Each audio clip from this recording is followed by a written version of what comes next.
സംസ്ഥാനത്തെ ക്ഷേമ പെൻഷൻ വിതരണവുമായി ബന്ധപ്പെട്ട ഏറ്റവും പുതിയ അറിയിപ്പാണ് നിങ്ങളുമായി ഷെയർ ചെയ്യുന്നത്. വീഡിയോ ലൈക്ക് ചെയ്ത് കാണാൻ ശ്രദ്ധിക്കുക. അതുപോലെ ആദ്യമായി ചാനൽ കാണുന്നവർ ഒന്ന് സബ്സ്ക്രൈബ് ചെയ്യാനും തൊട്ടടുത്തുള്ള ബെല്ലൈക്കൺ എനേബിൾ ചെയ്യാനും മറക്കരുത്.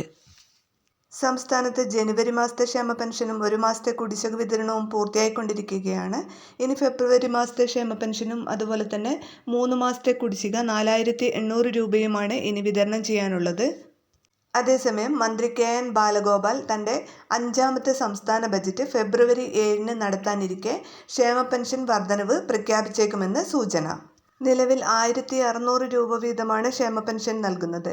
ക്ഷേമ പെൻഷൻ 100 രൂപ മുതൽ 200 രൂപ വരെ വർദ്ധിപ്പിക്കണമെന്ന ആവശ്യം ധനമന്ത്രിയുടെ പരിഗണനയിലിരിക്കെയാണ് സൂചനകൾ പുറത്തുവരുന്നത്.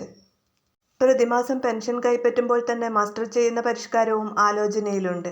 പെൻഷൻ വിതരണം ചെയ്യുന്നതിന് പണം കണ്ടെത്താൻ കഴിഞ്ഞ വർഷം ഇന്ധനത്തിനും മദ്യത്തിനും സെസ് ഏർപ്പെടുത്തിയതുപോലെ മോട്ടോർ വാഹന നികുതി, ഭൂനികുതി തുടങ്ങിയവയ്ക്ക് മേൽ സെസ് ഏർപ്പെടുത്തുന്ന കാര്യവും പരിഗണനയിലുണ്ട്.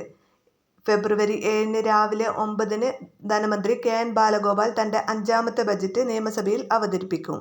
തദ്ദേശ നിയമസഭാ തെരഞ്ഞെടുപ്പുകൾക്ക് മുന്നുള്ള സമ്പൂർണ്ണ ബജറ്റ് എന്ന നിലയിൽ ജനപ്രിയ പ്രഖ്യാപനങ്ങൾക്ക് സമ്മർദ്ദം. ഒരു വശത്ത് കടുത്ത സാമ്പത്തിക ഞെരുക്കം. എന്നിരുന്നാലും ജനക്ഷേമവും അടിസ്ഥാന സൗകര്യ വികസനവും തന്നെയായിരിക്കും ബജറ്റിന്റെ ഊന്നലെന്ന് ധനമന്ത്രി പറഞ്ഞു. ക്ഷേമ പെൻഷൻ കുടിശ്ശിക ഉൾപ്പെടെ കൊടുത്തു തീർക്കുന്നതിന് മുൻഗണന നൽകുമെന്നും ധനമന്ത്രി പറഞ്ഞു.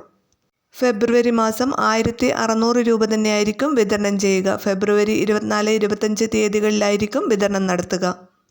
അതേസമയം 4800 രൂപയുടെ കുടിശ്ശിക വിതരണം മാർച്ച് മുതലുള്ള പുതിയ സാമ്പത്തിക വർഷത്തിലായിരിക്കും വിതരണം നടത്തുക. അതുപോലെ തന്നെ ഈ വർഷത്തെ ബജറ്റിൽ പെൻഷൻ വർധനവ് ഉണ്ടായാൽ ഏപ്രിൽ മാസം മുതലായിരിക്കും വർദ്ധിപ്പിച്ച നിരക്ക് പ്രാബല്യത്തിൽ വരിക. അതുപോലെ തന്നെ മറ്റൊരറിയിപ്പുള്ളത് വിധവാ പെൻഷൻ വാങ്ങുന്നവരും അതുപോലെ അവിവാഹിത പെൻഷൻ വാങ്ങുന്നവരും പുനർവിവാഹിതയല്ല എന്ന് തെളിയിക്കുന്ന സർട്ടിഫിക്കറ്റുകൾ ഉടൻ ഹാജരാക്കുക. 60 വയസ്സിന് മുകളിലുള്ളവർക്ക് ഇത് ബാധകമല്ല. അതുപോലെ തന്നെ ക്ഷേമ പെൻഷൻ വാങ്ങുന്ന എല്ലാവരും വരുമാന സർട്ടിഫിക്കറ്റ് ഹാജരാക്കണം. 1 ലക്ഷം രൂപയിൽ കൂടുതൽ വരുമാനമുള്ളവർക്ക് ക്ഷേമ പെൻഷൻ ലഭിക്കുകയില്ല. പുതിയ സാമ്പത്തിക വർഷത്തിലായിരിക്കും വരുമാന സർട്ടിഫിക്കറ്റ് ഹാജരാക്കേണ്ടത്. അപ്പോൾ വീഡിയോ നിങ്ങൾക്ക് ഉപകാരപ്രദമായിട്ടുണ്ടെങ്കിൽ തീർച്ചയായും ഷെയർ ചെയ്യാൻ മറക്കരുത്.